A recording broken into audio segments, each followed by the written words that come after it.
J'ai décidé de dissoudre l'Assemblée nationale. C'est de la poudre de perlimpinpin. Cet adversaire, c'est le monde de la finance. Mais vous avez tout à fait raison, monsieur le Premier ministre. Je vous demande de vous arrêter. David Revaud-Dallon, ça reste entre nous. Bonjour à toutes et à tous, ça reste entre nous sur Radio J, l'émission politique comme nulle part ailleurs, les meilleurs spécialistes réunis pour expliquer les coulisses, décrypter les choix, les stratégies, les réussites et les petits malheurs de nos femmes et de nos hommes politiques. Le tout sans la moindre langue de bois, c'est rare et c'est tous les mercredis 21h sur Radio J. Alors cette semaine, on va revenir bien sûr sur la cérémonie d'hommage à ce grand homme qui était Robert Badinter. C'était aujourd'hui à la Chancellerie. On évoquera aussi les premiers pas du gouvernement Attal, enfin au complet, après la deuxième vague de nomination de la semaine dernière. Et puis on va se pencher sur le dossier de l'immigration avec l'annonce ce week-end par le ministre de l'Intérieur Gérald Darmanin de la remise en cause du droit du sol à Mayotte. Est-ce que ce dossier va devenir l'enjeu politique numéro 1 en France? Coulisses, analyse et décryptage tout de suite avec nos invités. Alors, pour en parler autour de la table, l'élite des éditorialistes, les Top Guns du décryptage, la crème de la crème, et aujourd'hui c'est la Dream Team. Et tout d'abord l'inévitable Ruth Elkrief, éditorialiste LCI. Bonsoir Ruth. Bonjour, bonsoir. L'indispensable Michael Darmon, éditorialiste politique, journaliste sur I24. Bonsoir Michael. Bonsoir, bonsoir à tous. Et last but not least, l'incontournable Michael Blog, journaliste aux Échos. Bonsoir Michael. Bonsoir David, bonsoir à tous. Alors je vous rappelle la règle du jeu, même si vous la connaissez bien sûr. Pas de off, pas de langue de bois, vous pouvez vous livrer sans phare, vous lâcher, tout nous raconter, bien entendu, tout ceci reste entre nous. C'était un grand homme, un juste en politique, ancien ministre, avocat, sénateur intellectuel, président du Conseil constitutionnel. Robert Badinter nous a quittés vendredi à l'âge de 95 ans. Après sa disparition, l'Élysée organisait aujourd'hui un hommage national aux Invalides. Après un hommage déjà des avocats et des magistrats hier au Palais de Justice. Aussi un hommage, une minute de silence à l'Assemblée nationale et un hommage dans son petit village de Savoie, celui dans lequel il était caché pendant la guerre. Tout de suite, on va écouter un extrait du discours du président Emmanuel Macron. Les morts nous écoutent. Les morts. C'est mort. Simon, son père, arrêté le 9 février 1943 par les séides de Klaus Barbie. Schindléa, sa grand-mère déportée à 79 ans. Idis, son autre grand-mère, que dans la fuite, la famille dut laisser s'éteindre seule à Paris. Naftoul, son oncle, ses cousins, tant des siens, décimés par la Shoah. La mort, comme ombre permanente, à chaque contrôle de papier dans ce village de Savoie, quadrillé par les Allemands, surveillé par la police de Paul Touvier. La mort aux trousses, sa quête de fantôme, après-guerre, à Auschwitz. Ruth Elkrief, il a su trouver les noms, président, les mots. Je crois qu'il a aussi annoncé l'entrée de Robert Badinter au Panthéon aujourd'hui. Oui, en tout cas, la volonté du président est très claire et c'est l'annonce principale de cette cérémonie. Sa volonté de faire entrer donc Robert Badinter au Panthéon, la conscience morale, le grand homme, l'homme de l'abolition de la peine de mort, mais aussi l'homme de très nombreux progrès dans la conquête des droits des homosexuels, des droits des prisonniers. Et donc c'est un homme de justice, un homme de droit et évidemment un homme juif qui a toujours porté son judaïsme en étendard au nom de ses valeurs humanistes. Il a su trouver les mots, vous êtes d'accord Michael? Oui, il a su trouver les mots. On sait que Emmanuel Macron, dans ces moments-là, sait trouver les mots. Et on l'a encore entendu. Effectivement, il fait cette demande donc d'entrer au Panthéon, tout en disant en laissant entendre depuis quelques jours que la famille devra évidemment donner son assentiment, mais on imagine mal qu'il y ait un refus de la part de la famille. On va voir. Mais ce qui est frappant également, c'est je dirais qu'alors qu'on parle de l'héritage, donc des engagements de Robert Badinter, je pense qu'il faut aussi souligner aujourd'hui la fragilité quand même de cet héritage, parce que c'est cette idée justement centrale autour de cet engagement autour de l'abolition de la peine de mort, des droits, du combat pour l'universalisme, sont aujourd'hui extrêmement combattus, sont aujourd'hui affaiblis.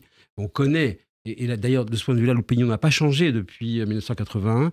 Il y a quand même, si un jour on devait consulter le peuple français à ce sujet, il y aurait quand même beaucoup de voix qui s'exprimeraient en faveur d'un rétablissement, peut-être d'un rétablissement partiel selon certaines conditions, mais l'abolition de la peine de mort comme principe absolu n'est pas ancré dans la mentalité française. Ça, c'est un fait, et ça veut dire qu'effectivement, ça reste encore du courage politique que d'oser aller quelque part contre la foule. Et puis, on a beaucoup entendu la voix de Robert Badinter ces derniers jours. Je retiens quand même aujourd'hui aussi un cri. Dans votre générique, vous avez cette fameuse injonction d'Édouard Balladur, je vous demande de vous arrêter.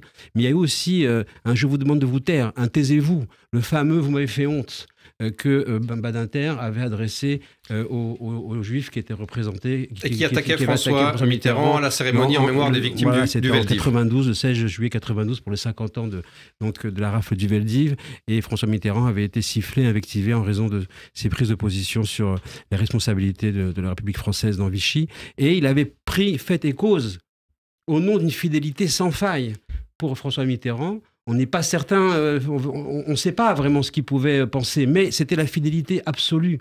Et d'ailleurs, François Mitterrand le savait, puisqu'il disait aussi, toujours en plaisantant, enfin souvent en plaisantant, il parlait de ses deux avocats. Il fait pour le droit, j'ai Robert Badinter, et pour le tordu, j'ai Roland Dumas.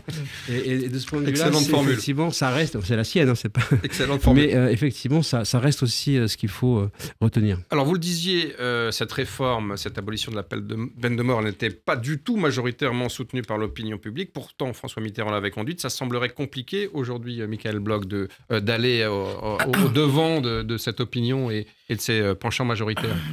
Je suis pas sûr. Il y a des réformes peut-être pas aussi importantes que la peine de mort où les gouvernants vont différemment de l'opinion. Après, c'est vrai qu'aujourd'hui, la peine de mort, en gros, on est quand même 43 ans après l'abolition et on est toujours à 50-50 dans l'opinion des Français. Donc, malgré tout, c'est une réforme qui est absolument centrale, importante, mais qui peut-être n'est pas encore totalement acceptée. Et on voit qu'il y a certains combats de Robert Badinter qui, peut-être malheureusement, sont aujourd'hui remis en question, notamment par le Rassemblement national.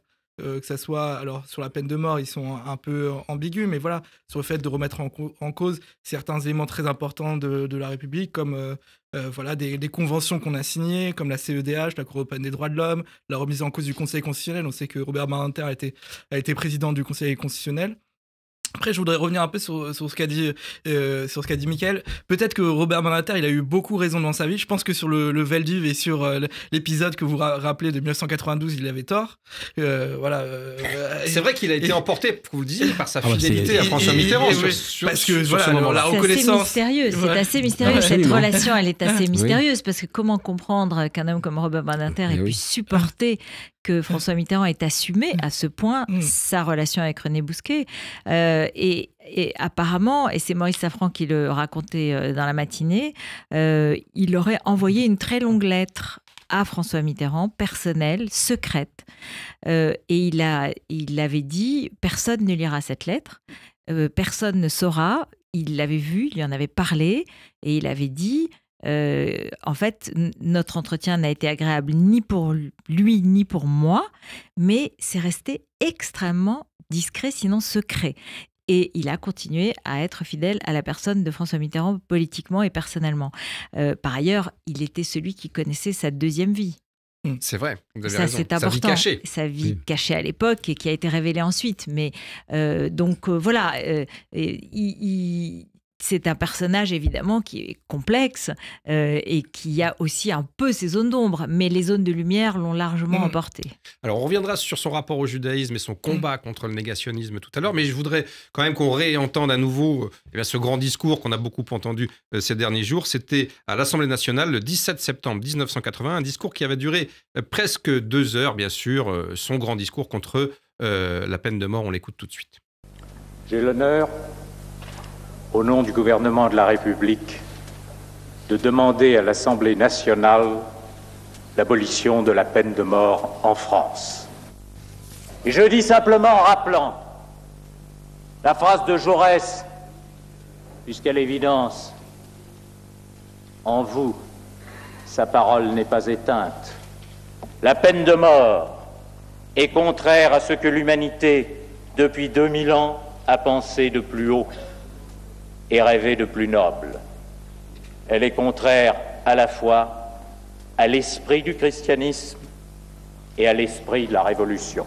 Et nous savons bien que certains vous diront qu'en votant l'abolition, vous méconnaîtriez la démocratie parce que vous méconnaîtriez l'opinion publique.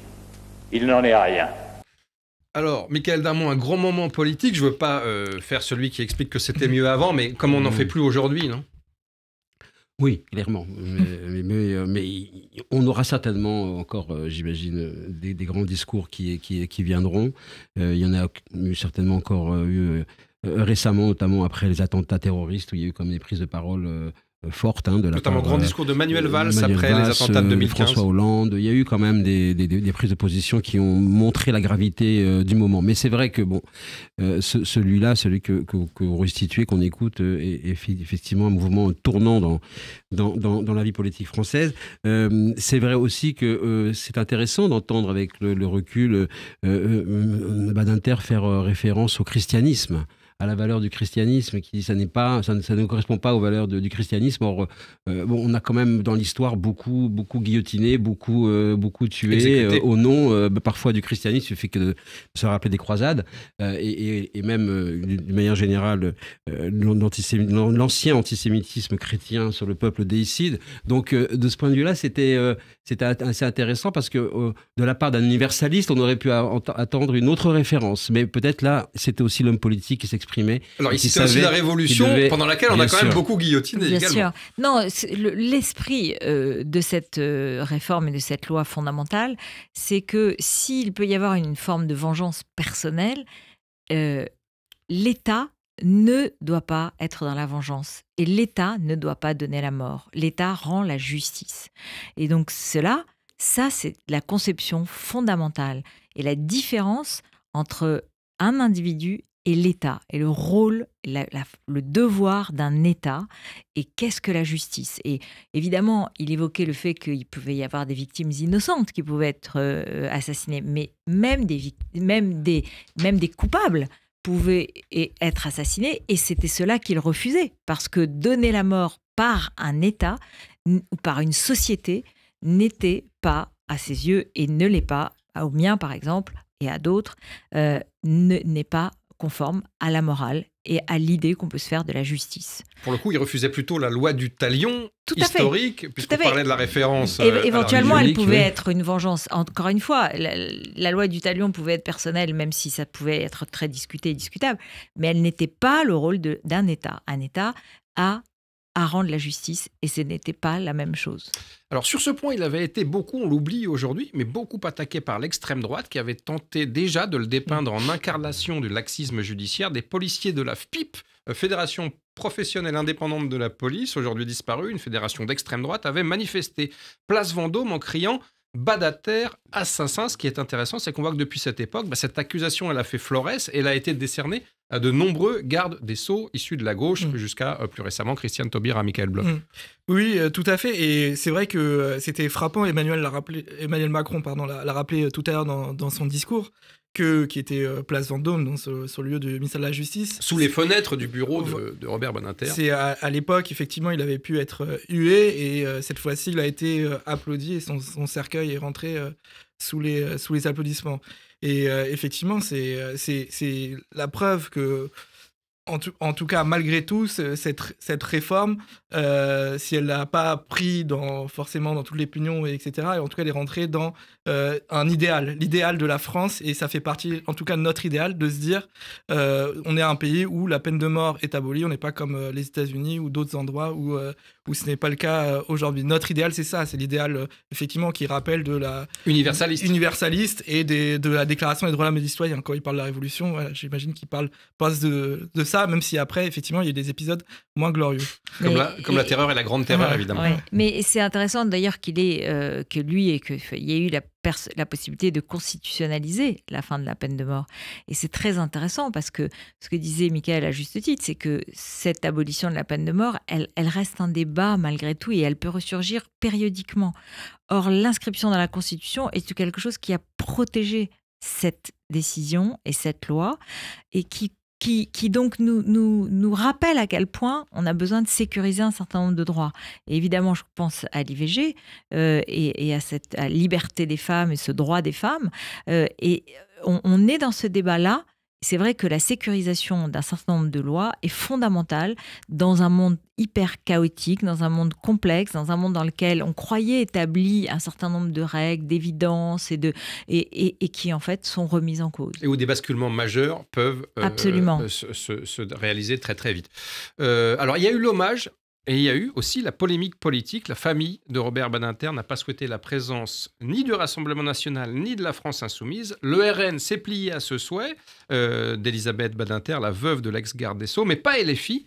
Et je vais citer Jean-Luc Mélenchon sur X, le réseau social ex-Twitter, qui a regretté que cet hommage, je cite, devienne une cérémonie dont sont exclus une partie des Français. C'est tout de même un problème de ne pas respecter les volontés de la famille, Mickaël, non ? Oui, on sait que de toute façon, la France insoumise, qui veut toujours tout conflictualiser, antagoniser, décide aussi de faire fi, on l'a vu avec également l'hommage donc aux victimes du Hamas, aux victimes françaises du Hamas. La semaine dernière.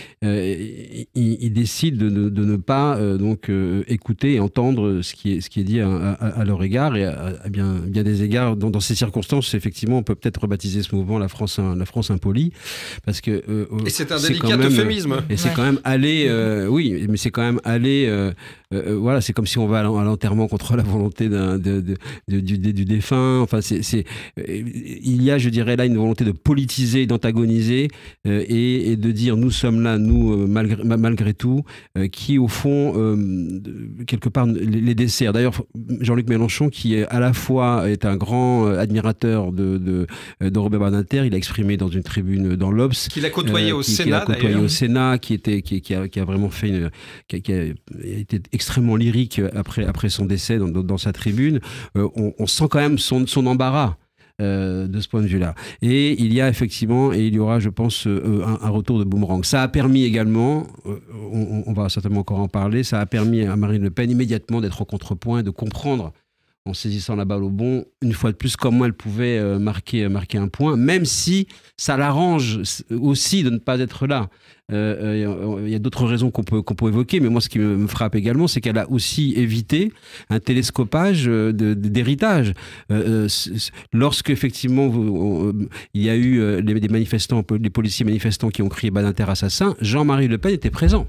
Bien sûr. On imagine que des années plus tard, pour rendre hommage à Badinter, sa fille vienne au même endroit, mais se tienne droite et soit recueillie dans l'hommage. Ça a été un combat de Jean-Marie Le Pen pendant des années que de rétablir la peine de mort, même si Marine Le Pen aujourd'hui l'assume beaucoup moins. Elle évite, de ce point de vue-là, spontanément, intuitivement, elle évite aussi les pièges qu'un jour elle ne pourra pas éviter lorsque il faudra évoquer la mémoire de son père. Je sais pas quand, mais en tout cas, à un moment donné, c'est certain qu'elle devrait se confronter à cela. Et là aussi, c'est une manière pour elle d'esquiver un moment un peu, je dirais, gênant vis-à-vis de son électorat et vis-à-vis de la tradition politique de son parti. Vous êtes d'accord, Autel Krief ? Oui, elle a d'abord une façon, comme d'habitude, d'essayer de se démarquer de LFI et donc de montrer qu'elle fait partie d'une forme d'opposition respectable qui respecte les autres et donc le souhait de la famille. Ça, c'est la première version, entre guillemets, la première perception. Mais c'est vrai que ce qui me frappe, c'est que cette disparition de Robert Badinter et les hommages qui lui sont rendus font apparaître pour la première fois depuis plusieurs mois, sinon quelques années, l'extrême droite dans toute sa réalité. Et dans le fond, on se souvient à cette occasion, cette manifestation où Jean-Marie Le Pen a été très virulent, parlant de Badinter assassin, le combat qu'il en a fait et qui était personnalisé autour de Robert Badinter, ça nous fait penser à Marion Maréchal qui, la semaine dernière, a dit « Je ne rends pas hommage à Robert Badinter ». Et donc, il y a, de la part à l'occasion de cette disparition et de cet hommage et de cette personnalité de Robert Badinter, finalement, l'extrême droite revient dans le paysage un peu avec une forme de vraie nature, alors que ces derniers mois, elle a tout fait pour lisser l'apparence de son parti, pour lisser le discours de ses députés, son discours en général. Et là, ça bute. Là, on est sur quelque chose qui est une question de fond, et la personnalité de Badinter, elle ressuscite ce clivage qui est, à mon avis, assez sain, assez naturel, assez, bienvenu pour nous rappeler certaines vérités. Vous êtes d'accord, ça fait ressurgir le vrai visage de l'extrême droite que Marine Le Pen s'emploie à gommer depuis des années? Oui, non, je suis tout à fait d'accord avec ce qui a été dit par Ruth et par Mickaël. Pour revenir un peu sur LFI, effectivement, on lisait sur le RN. Le RN a combattu Robert Badinter et c'est tout à fait logique qu'il ne soit pas là à l'hommage. Et d'une certaine manière, c'est aussi logique, après ce qui s'est passé, les derniers combats de la vie de Robert Badinter, que LFI ne soit pas là aussi à cet hommage. On va évidemment parler du 7 octobre, de la manière dont la France insoumise a réagi, a refusé de parler de terrorisme et de reconnaître la souffrance des Juifs, que ce soit en Israël ou en France, avec l'antisémitisme et la non-participation de Jean-Luc Mélenchon à la marche contre l'antisémitisme. Et toute une série de dérapages assez graves de la part de plusieurs députés proches de Mélenchon. Exactement. Et je voudrais rappeler aussi que d'autres combats, peut-être qu'on oublie moins, mais qui sont aussi importants. Robert Badinter, à la fin de sa vie, il a écrit un livre d'accusations contre Vladimir Poutine. Et on sait aussi à quel point les LFistes ne sont pas dans ce soutien à l'Ukraine qui se bat contre la Russie qui les a attaqués, alors qu'ils n'avaient rien demandé, etc. Enfin, je ne vais pas revenir sur le conflit. On le sait aussi sur l'Europe, à quel point Robert Badinter a été un Européen tout à fait convaincu. Il a même rédigé un projet de constitution européenne, à quel point ça lui tenait à cœur et à quel point les LFI aussi ne sont pas dans ce combat-là, effectivement, sont opposés à cette vision de l'Europe. Et voilà, c'est aussi ce qu'il avait dit à toute fin dans une de ses dernières interviews à Challenge, où il disait que une partie de la gauche s'était détournée du combat universaliste, peut-être pour des raisons communautaristes. Alors, sur le judaïsme, il se définissait comme républicain, laïque et juif. Je cite, « Ça fait partie de mon être », c'était en 2018, « Je suis français, juif, c'est indissociable ». Je rappelle que son père, Simon, ça a été évoqué par le président Macron, était né en Bessarabie, l'actuelle Moldavie. Il avait fui les pogroms pour cette terre de liberté qu'était la France, mais c'est aussi en France qu'il avait été arrêté, Simon, en février 1943 à Lyon, où la famille s'était réfugiée. Le père sera déporté à Drancy, assassiné à Sobibor, sa grand-mère, son oncle, plusieurs de ses cousins ont été aussi déportés. Et il s'est toujours battu pour la mémoire des Juifs assassinés, notamment contre le négationniste Robert Faurisson. On va écouter ce plaidoyer en justice qui est d'une force incroyable. Monsieur Faurisson, tout à l'heure encore, vous a répété « Oui, cette entreprise, cette escroquerie politico-financière. » Alors, ça veut dire quoi?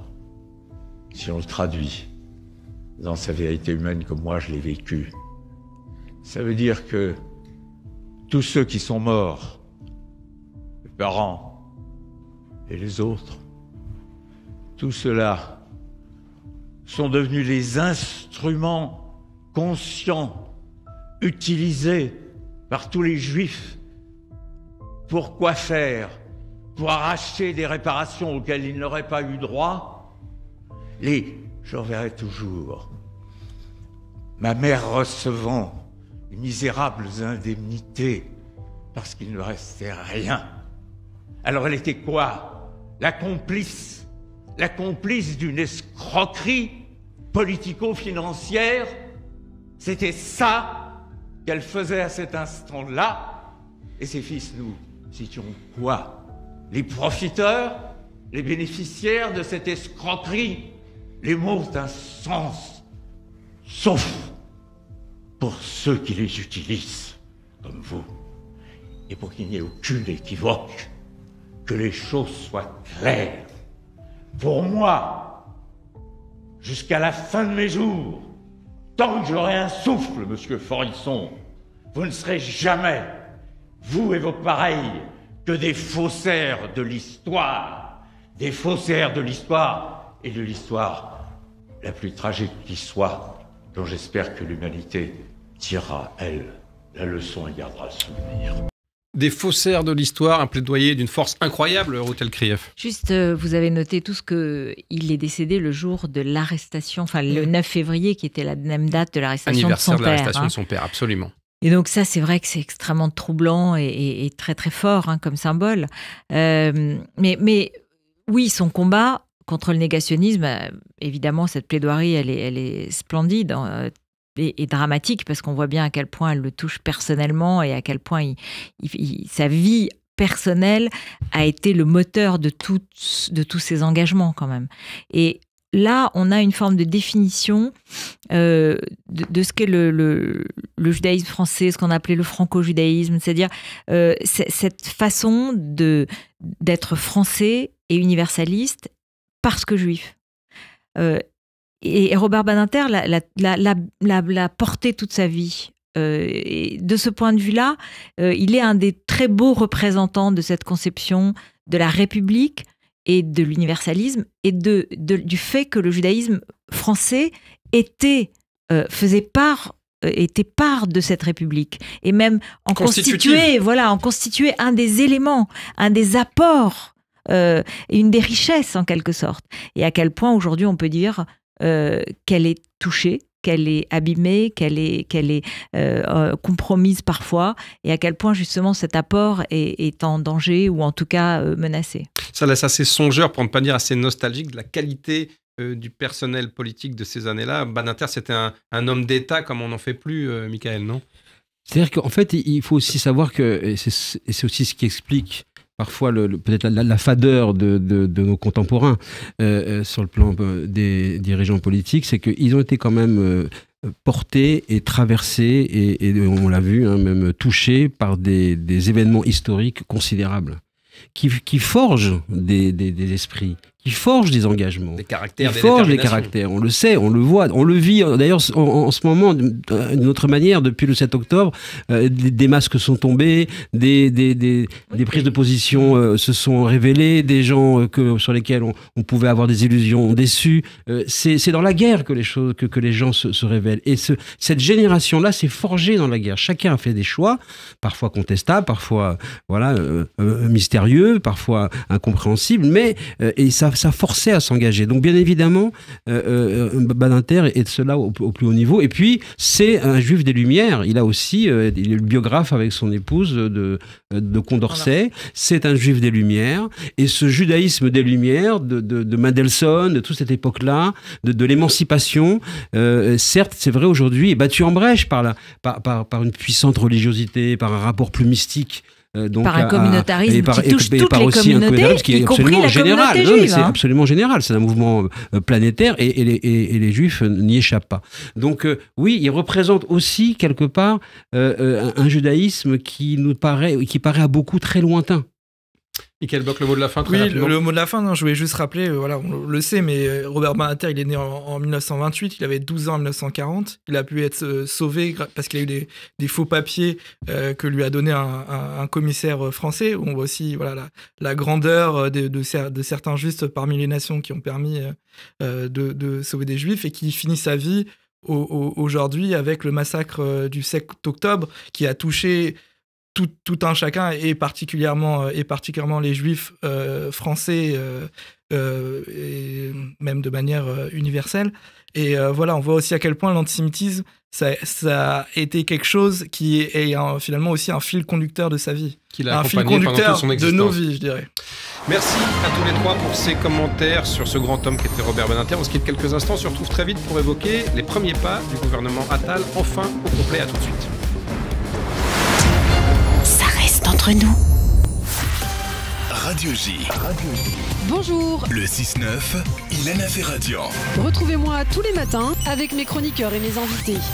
De 6h à 9h, au menu, politique en Israël, politique en France, mais aussi culture, société, santé, judaïsme, histoire. C'est tous les matins, de 6h à 9h sur Radio J. Ça, Ça, c'est uniquement sur Radio J. Uniquement sur Radio J. Radio J. Éric Ciotti, bienvenue. Bonjour Jacques Attali. Bonjour. Bonjour Clément Beaune. Bonjour. François Durugy, bonjour. Bonjour. Bonjour Jean-Pierre Raffarin. Philippe Juvin, bonjour. Réveillez l'informé qui est en vous. Écoutez Radio J. Radio J. Radio J. Vous écoutez Radio J à Paris sur 94.8 en DAB+, et sur notre appli Radio J. Radio J. Ça reste entre nous. Hôtel Krief, Michael Darmon, Michael Bloch, ça reste entre nous sur Radio J. On passe au deuxième sujet de notre débat. C'est enfin parti pour le gouvernement Attal, enfin au complet, après un remaniement qui n'en finissait pas. Un mois pour compléter la première vague de nominations annoncée début janvier. C'est un record dans l'histoire de la Ve République. On va en venir à ces premiers pas de cette équipe. Mais d'abord, une question, qu'est-ce qui s'est passé au Hôtel Krief ? Pourquoi ça a traîné ? Pourquoi ça a lambiné, comme on dit, autant ? Alors, si on écoute Matignon, franchement, et je vous donne là des off, en fait, c'est à l'Élysée que ça coince tout le temps. Mais comment il fonctionne ? Mais comment c'est possible ? Mais c'est lent. Mais il faut... Ça, c'est Matignon qui accuse l'Élysée. Oui, enfin, qui accuse, qui dit, mais... Qui constate. Qui réalise. Une équipe comme ça, qui est soudée, qui a l'habitude des opérations un peu commando, des coups, et qui tout d'un coup se retrouve devant une forme de machine léthargique, qui réfléchit, et puis il faut aller physiquement en rendez-vous voir le président, puis il faut revenir, et puis est-ce que c'est une décision ? Puis en fait, après, il faut avertir Alexis Collère parce qu'il n'a pas été au courant. Et puis après, il faut retourner. Et puis, il faut revenir. Ça procrastine. Mais enfin, comment ? Mais nous, on veut travailler, on veut donner des résultats. Alors ça, c'est une version. Je vous donne une version, je ne sais pas. Mais quelle est la version de l'Élysée, justement ? Alors voilà. Donc ça, c'est la version. Mais en fait, nous, on est prêts, on piaffe d'impatience, mais il faut se plier aux règles. Mais en fait, c'est la vérité. C'est-à-dire que c'est juste qu'ils ont pris conscience que c'est la réalité et que Matignon, c'est pas du tout pareil. Que Matignon, c'est comme ça.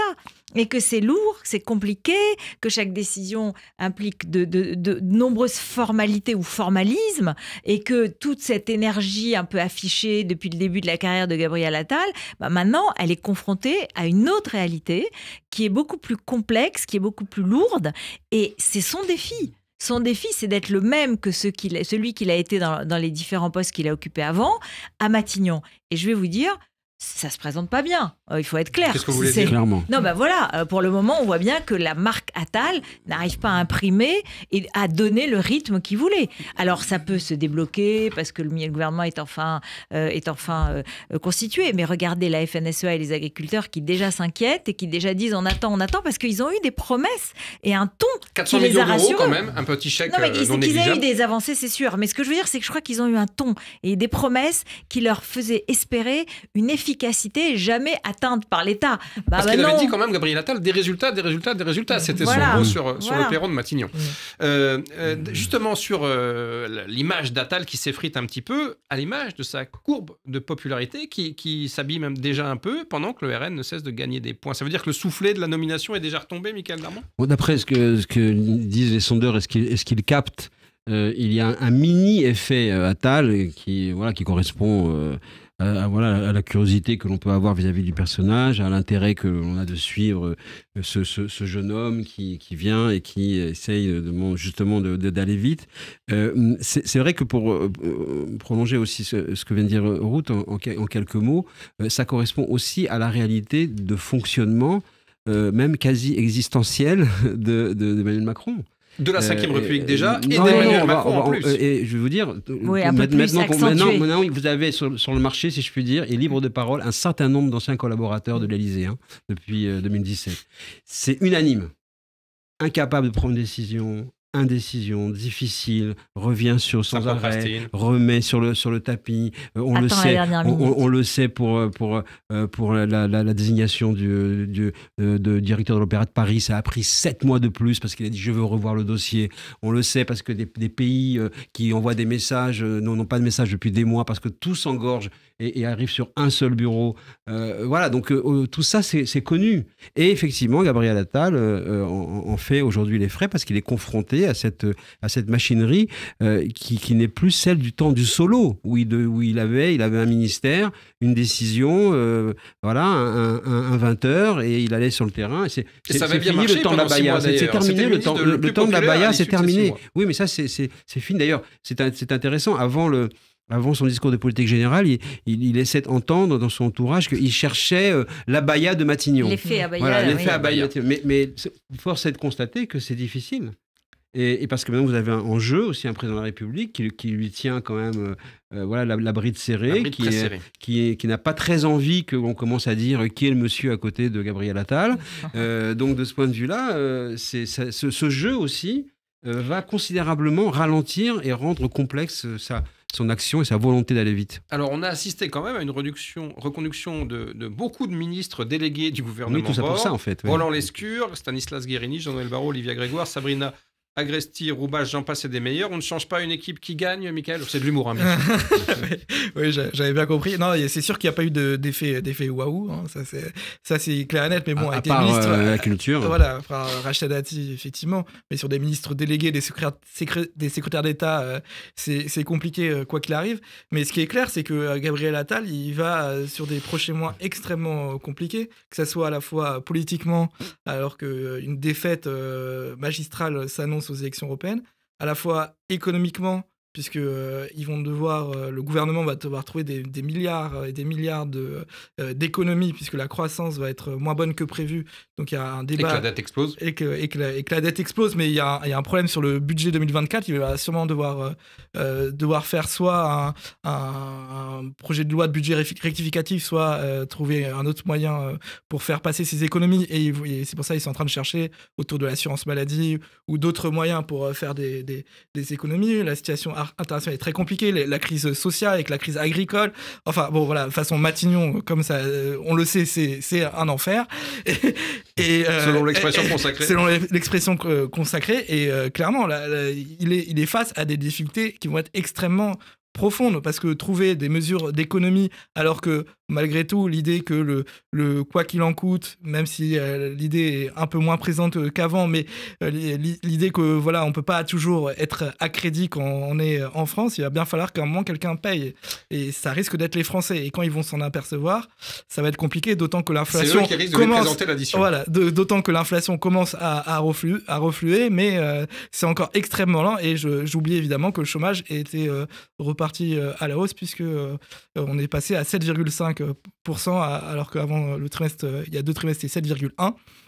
Et donc, ça signifie quoi ? Ça signifie que la promesse d'Emmanuel Macron d'aller vers le plein emploi est rendue également plus compliquée. Ça va peut-être passer par le durcissement des règles sur l'assurance chômage. Bref, que des bonnes nouvelles en perspective. Contexte social et économique difficile. Alors, Routel Krief, est-ce qu'il ne va pas avoir aussi des difficultés à gérer les poids lourds de son équipe ? Je pense à Gérald Darmanin, Bruno Le Maire, qui n'était pas ravi, on va le dire, de le voir débarquer à Matignon, ce jeune homme de 34 ans, à Sébastien Lecornu, que la rumeur avait donné comme Premier ministre. C'est quand même une déception. Je pense aussi à Rachida Dati, qui est une personnalité, c'est un délicat euphémisme. Vous rajoutez à ça François Bayrou, qui a publiquement exprimé son désaccord avec la ligne politique de l'exécutif et refusé de rentrer au gouvernement, et Édouard Philippe, qui se prépare pour 2027. Avec des amis comme ça va être difficile, non, pour Gabriel Attal ? Alors, ils l'attendent tous au tournant, et c'est pour ça qu'il peut être bon aussi. Parce qu'en fait, il y a une forme d'adversité, de défi, et il est conscient de ces problèmes, de ces questions-là. Apparemment, l'Élysée n'a pas apprécié sa manière de gérer la partie un peu humaine, dans l'affaire Bayrou, etc. Mais moi, j'ai l'impression qu'en fait, il est assez cash. Et peut-être que c'est comme ça que ça fonctionne. Est-ce qu'il va trouver l'autorité ? Il y a évidemment un très grand doute. Il est très jeune, il n'a pas du tout la même expérience. Mais en fait, ça dépend d'Emmanuel Macron. Si Emmanuel Macron lui donne la latitude, comme on l'avait souvent dit, François Mitterrand l'avait fait avec Laurent Fabius, qui un jour était venu lui dire « J'ai un problème, Monsieur le Président, vous m'avez nommé ». Mais en fait, on croit toujours que personne ne m'identifie suffisamment quand même comme Premier ministre. Et donc, il faut quand même que je m'impose. Et c'est là qu'il avait dit, lui c'est lui, moi c'est moi. Et le président Mitterrand avait accepté de prendre un peu de champ, d'aller beaucoup de déplacements internationaux, et avait dit, c'est ce qu'on raconte, qu'il avait demandé à ses éléphants de ne plus l'appeler directement, mais de passer par Gabriel Attal. Est-ce que Macron mais en fait, voilà. Donc, et c'est ce qu'il a fait, Emmanuel Macron, sur l'affaire Bayrou. il a demandé à Gabriel Attal de le gérer. Vous avez raison, mais après, c'est ce qu'il ne fait pas sur les agriculteurs. d'après des rumeurs, il aurait critiqué en petit comité la façon dont le Premier ministre a géré le cas Bayrou. Oui, mais n'empêche qu'il l'a fait. Il l'a fait. Et ça a été... dans le fond, c'est le problème qu'a eu François Bayrou, c'est qu'il n'a pas été traité directement par le président. C'est à cause de ça qu'il a non, mais on peut penser son désaccord. On peut penser que ça l'a blessé et que c'est aussi une des raisons de son coup de colère, de sa dépêche AFP rapide comme ça et tout. Donc oui, ça va être l'ajustement des deux personnalités, des deux fonctionnements. Et chacun va essayer de pousser son avantage. Et Attal me semble assez déterminé et assez lucide sur cette question. Oui, moi je pense qu'effectivement on parlait de sorte d'abaya de Matignon, mais Gabriel Attal il a besoin effectivement de mesures concrètes qui changent la vie des Français et qui coûtent pas cher. Des résultats, voilà. C'est ce qu'il Donc je vais lui donner un conseil de choses concrètes qui coûtent pas cher et qui changent la vie des Français. Et c'est par exemple de faciliter, alors on l'a vu là, c'est la une du Parisien ce matin sur le permis de conduire dématérialisé, mais il faut aller beaucoup plus loin. Il faut que ça soit là, je sais pas si vous avez déjà essayé de changer une carte d'identité, mais il faut prendre un rendez-vous en mairie, ça prend 4 mois, faut ramener ses photos. C'est vrai que ça pèse beaucoup ces questions administratives dans la vie des Français, énormément. C'est peut-être un peu bête ce que je suis en train de dire, non, mais c'est extrêmement important et c'est extrêmement facile aujourd'hui avec l'intelligence artificielle de vérifier un visage et de vérifier que c'est la bonne personne et que c'est pas une usurpation d'identité, et il n'y a pas besoin d'aller en mairie, de faire un rendez-vous 4 mois plus tard, d'aller avec les photos d'identité, etc. Bref, voilà, ça coûte pas cher, ça change la vie des Français et c'est extrêmement concret. Voilà. Et ça peut rapporter gros en termes d'opinion. Michaël Darmon, qu'est-ce que vous pensez des premiers pas du Premier ministre et surtout, par rapport à ce que disait Routel Krief, est-ce que le président Macron, on connaît quand même son ego, on va dire ça comme ça, est capable de lui laisser un peu de latitude et un peu de liberté d'action? Il est sous surveillance. C'est évident, parce que d'abord, c'est le fonctionnement de la Ve République. On connaît les couples, les binômes président pour Premier ministre. On l'a encore évoqué tout à l'heure. Là, on est avec un enjeu différent. Il a aussi une feuille de route politique. Il est chargé de sauver les meubles vis-à-vis de Bardella. Pour les élections européennes de juin. Donc il a immédiatement une épreuve politique qui l'attend, indépendamment de sa capacité à fluidifier, désmicardiser et tous les mantras. Mais il y a aussi un premier rendez-vous politique. Ça, c'est celui-ci. On voit bien également qu'il est chargé de mettre en œuvre la mutation et le déplacement du barycentre vers la droite. Quand il était porte-parole du gouvernement, à l'époque on en avait discuté, il a eu cette phrase, Gabriel Attal, il m'avait dit en fait, on a changé d'électorat en cours de quinquennat. Bien sûr. Et donc, il en est extrêmement conscient. Donc, et lui, au centre-gauche, on est passé au centre-droit. Il met en œuvre ce rapport avec la droite. Et d'ailleurs, il y a eu, dans la vie parlementaire, peut-être de manière un petit peu une péripétie, mais qui raconte quand même des choses. Il y a eu un incident, une tension entre le patron du groupe Renaissance, qui est allé recadrer la ministre Agresti-Roubache, parce que sur un amendement, posé par le RN pour faire vite, au lieu de le rejeter comme c'est le principe, elle a fait savoir l'avis de sagesse, c'est-à-dire le gouvernement s'en remet au Parlement, et ça a énormément ému dans les rangs de Renaissance, de l'opposition bien sûr, au point que donc Maillard est allé recadrer la ministre et qu'il y a eu suspension de séance. Donc il y a la mise en route d'une démarche politique qui est celle, à mon avis, qui est de toute façon en route depuis le début. Moi, j'ai toujours pensé que en même temps, n'était qu'un paravent. Mais cette fois-ci, qui est assumée, c'est-à-dire, c'est à droite que ça se passe. Et ça va être déterminant pour la suite des scrutins qui se préparent. Alors, vous parliez des européennes. Beaucoup de ministres, beaucoup de conseillers dans l'écosystème du pouvoir parlent, pour Gabriel Attal, d'un CDD reconductible. En gros, selon le score des européennes, on parle beaucoup du seuil fatidique des 20%. Attal peut sauter ou être reconduit. Routel Krief. Moi, j'en sais rien. Franchement, je pense que ce serait un peu débile et qu'il n'y a tellement pas de bande touche que je ne suis pas sûre du tout. Et je pense que... Et oui, plus de stock. Oui, et puis même, Gabriel Attal est nommé en janvier pour essayer de gagner des élections de juin. Il va faire ce qu'il peut. Il peut gagner peut-être 1 ou 2 points sur les sondages d'aujourd'hui, mais il ne va pas renverser la table. Et c'est pas, et puis, ce n'est pas pour autant qu'il n'aurait pas bien travaillé ou appliquer le programme du président. Donc je pense que si c'est ça le calcul, je suis un peu sceptique. Je pense que c'est un peu de la du jus de crâne de journalistes. Je suis pas sûre, ou même d'un politique. De conseillers ou de ministres. Mais ça correspond pas à une réalité politique. Elle a raison. Mais bon, aucune réalité politique. Et alors, enfin, je veux dire, il a été choisi parce qu'il était à la fois jeune, qu'il avait une image d'efficacité, de proximité avec les Français, qu'il était politique, qu'il faisait de la politique, qu'il cognait, qui passait à la télé, qui passait bien à la télé, entre guillemets. Ça va pas changer après les européennes. Oui, ce sera une défaite. Donc, il faudra travailler plus dur. Il faudra reconsidérer un certain nombre de choses. Mais si vous changez tous les 6 mois, vous n'avez plus aucun message clair. Donc en fait, il faut dissoudre à ce moment-là. Si vous le changez, vous n'avez qu'à dissoudre. Ça n'a pas de sens. Il vaut mieux être beaucoup plus cohérent. Personne n'y a intérêt, bien sûr. Et pour poursuivre les projets qui sont engagés, à force de changer de ministre tous les 6 mois, les administrations, elles restent, les ministres, elles changent. Et c'est comme ça que des réformes ne peuvent pas avancer, des réformes de structure. Merci à tous les trois pour ces explications fort instructives. On se quitte quelques instants. On se retrouve très vite pour évoquer le dossier de l'immigration après les annonces du ministre de l'Intérieur Gérald Darmanin sur la remise en cause du droit du sol à Mayotte. À tout de suite. Ça reste entre nous. Radio J. Bonjour, c'est Lise Gutmann. Le 10-11, Lise Gutmann. Ravi de vous retrouver tous les matins au programme Judaïsme, divertissement, communauté. Radio J. Ça, c'est uniquement sur Radio J. Uniquement sur Radio J. Radio J. Docteur Jean-Michel Cohen, bonjour. Bonjour Serge. Bonjour Manuel Valls. Bonjour. Gilles William Gonadel, bonjour. Bonjour. Bonjour, c'est Sophie Cluzel. Réveillez l'informé qui est en vous. Écoutez Radio J. Radio J. Radio J. Vous écoutez Radio J à Paris sur 94.8 en DAB+, et sur notre appli Radio J. Radio J. David Revaud-Dallon, ça reste entre nous.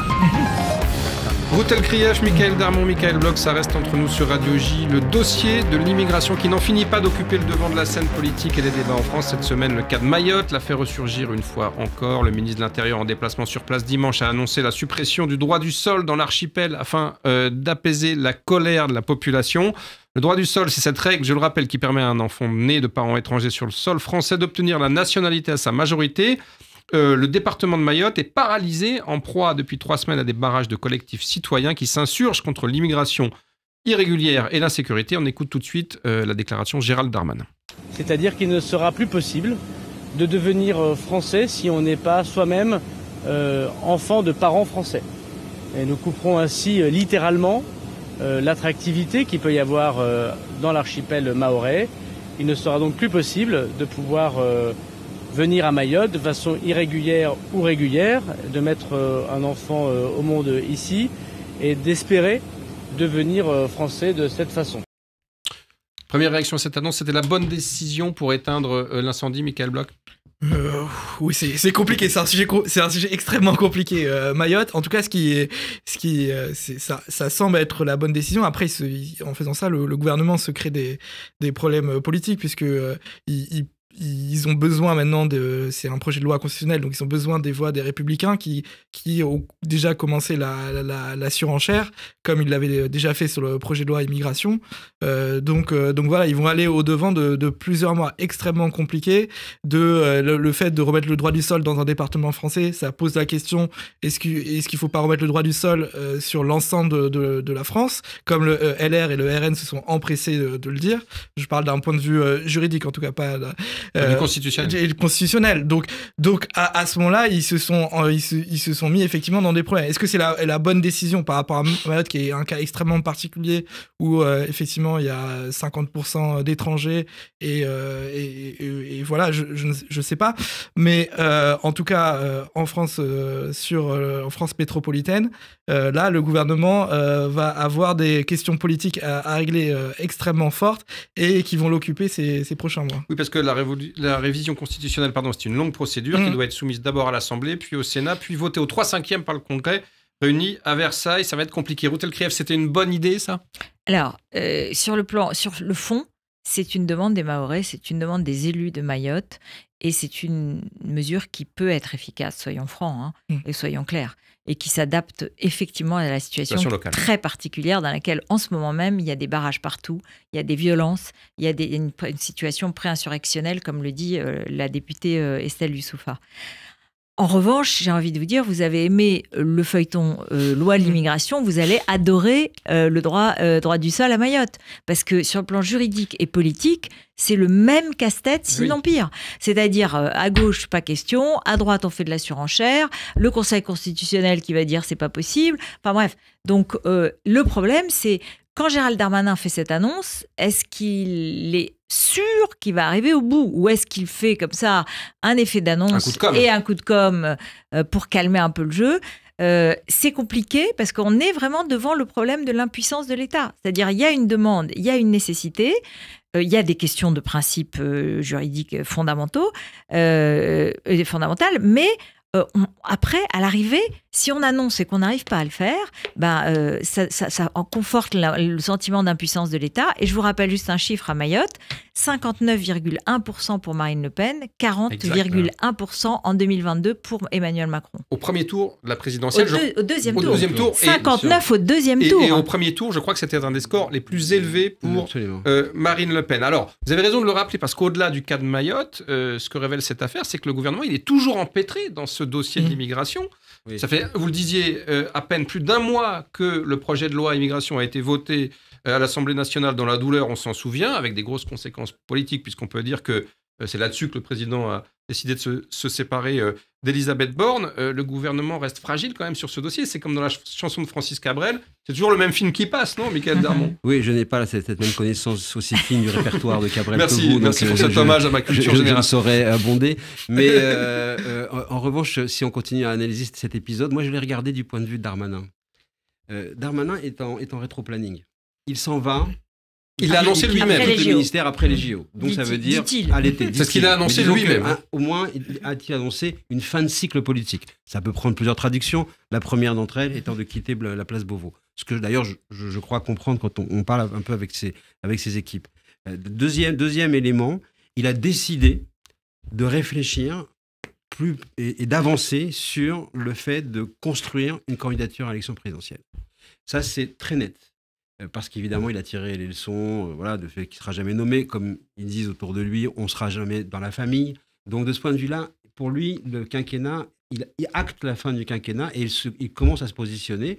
Et on le verra ces prochains jours de différentes manières. Je crois que cette décision et cette annonce, qui est plus qu'un coup de com', mais c'est un coup de com' politique, c'est-à-dire c'est un acte politique, il va sur le terrain de Marine Le Pen, sur le territoire où elle est la puissance absolue, et il va dire « je porte le contre-projet ».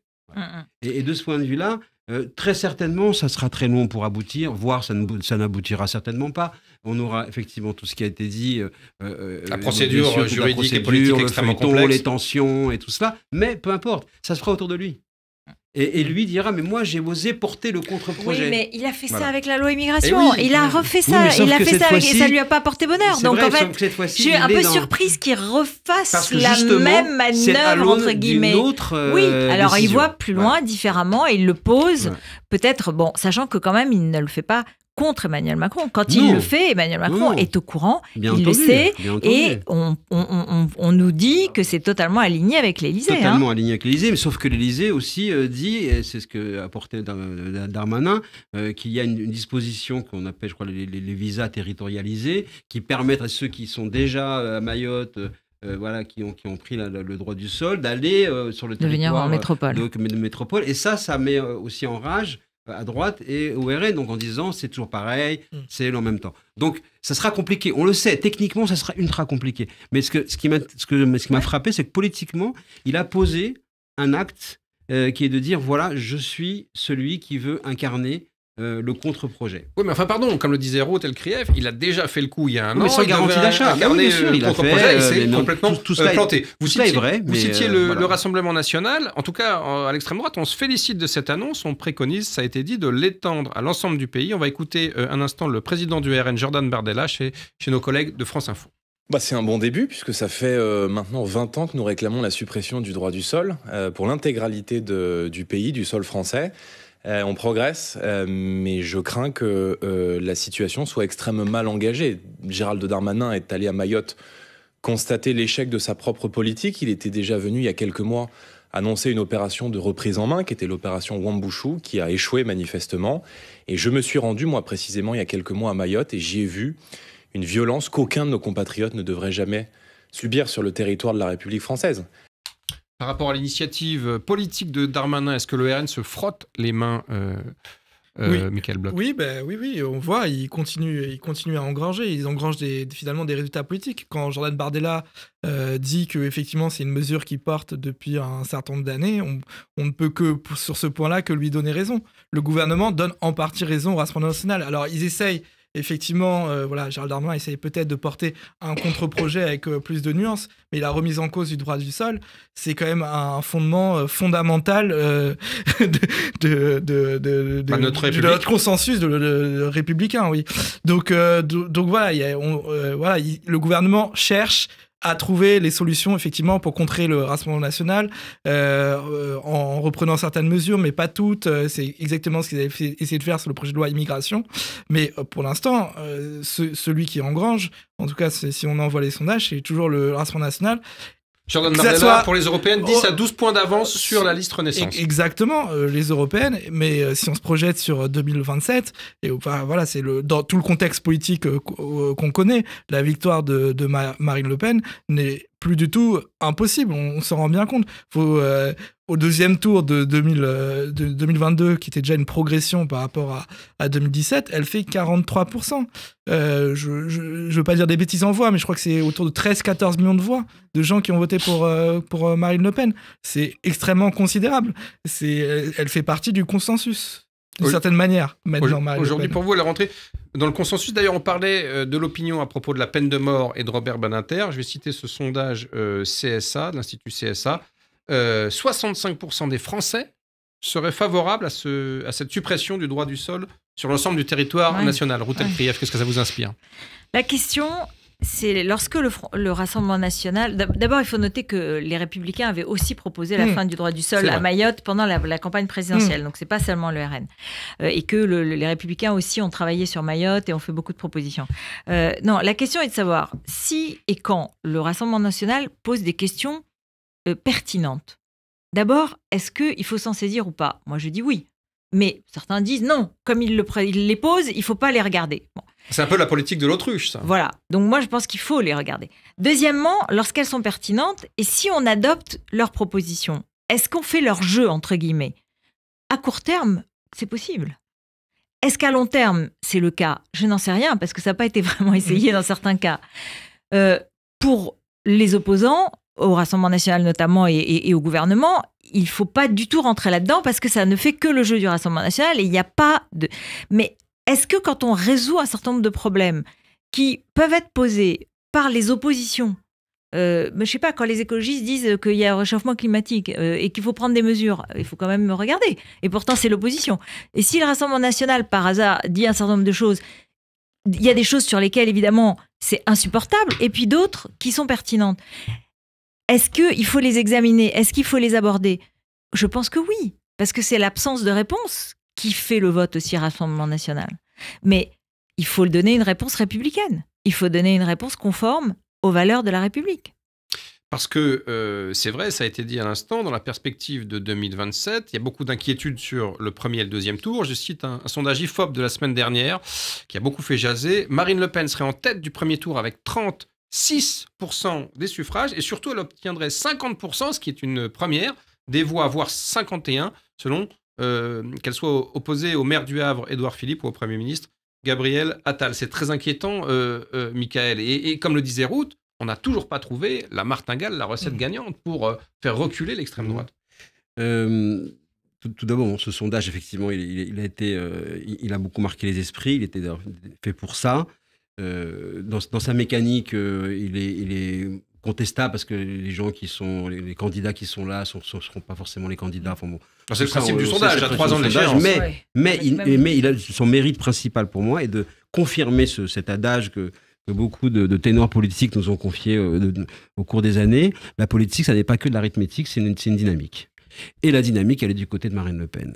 La dynamique idéologique, ils ont posé depuis des années. Il se trouvait que ça fait des années qu'on les connaît, notamment avec Ruth, on a vu leurs évolutions.